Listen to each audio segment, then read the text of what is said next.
Welcome to Earl Stewart on Cars.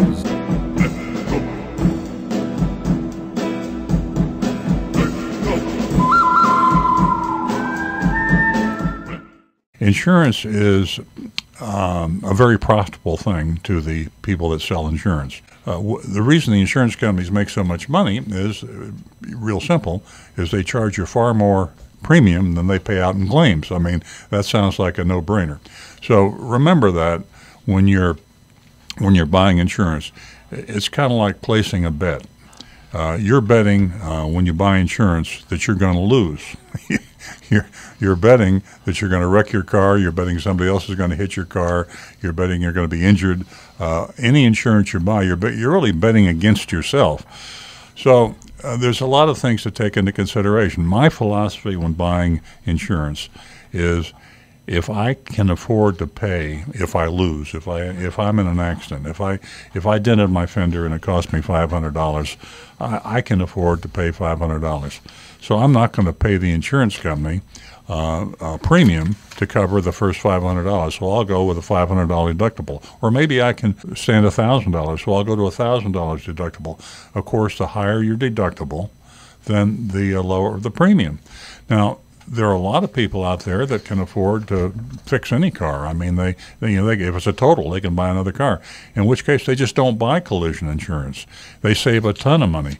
You know, your big fleets like Hertz, Avis, National, all your big rental companies and leasing companies, they're all self-insured. When you self-insure, I tell some people, you know, if your insurance premium is $300 a month, and you take $300 a month and you invest it or you put it in a savings account, and you're self-insuring there, and if you had done that your whole life, you would have a lot of money like Warren Buffett does, because you'd be making money off you insuring yourself. And then when you had a claim, if you had that kind of self-discipline, you draw upon that savings account or investment account and you pay for the accident. But there's no right answer to how much insurance you should carry in terms of auto insurance. You got to go the minimum, because if Bank of America is financing your car, they're going to tell you what you have to have. But if you don't have that, you're paying cash for your car, then you just have to decide. The other thing I say to customers and people that ask me about insurance, I say insurance is primarily about peace of mind. And some people who don't need the insurance, people who can afford to repair their own car, there's something about having to pay out of their own pocket that bothers them, and they'd rather have the insurance, and that gives them peace of mind.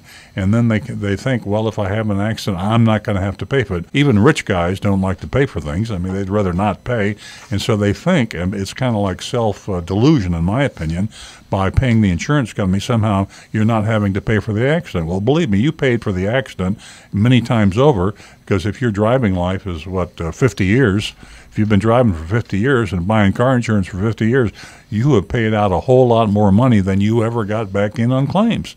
I mean, that's just the way it is. Peace of mind, that's what you're doing when you pay that premium to the insurance company. If you're driving a 10 or 11-year-old car, and it's got a cash value, a market value of maybe $1,000, it makes no sense to insure that car at all.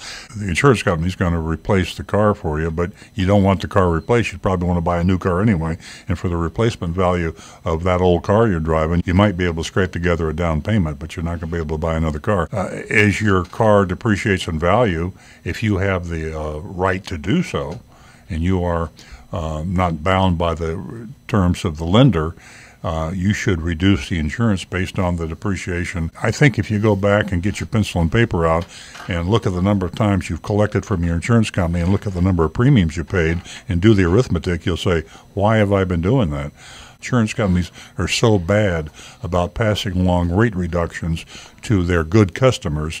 That shows you how much they really appreciate you. If you've been with a particular company, State Farm or Allstate, for 10 or 15 or 20 years, you should check with them every year, because they will lower their premiums and give them to a brand new customer and charge their old customers the higher premiums, even if you have a good driving record. So if you've been with a company for 3 or 4 years and you haven't checked their rates recently, check with them, because they could have come down. And when they think they might lose you to another insurance company, you should shop and compare. They'll tell you immediately what their new lower premiums are.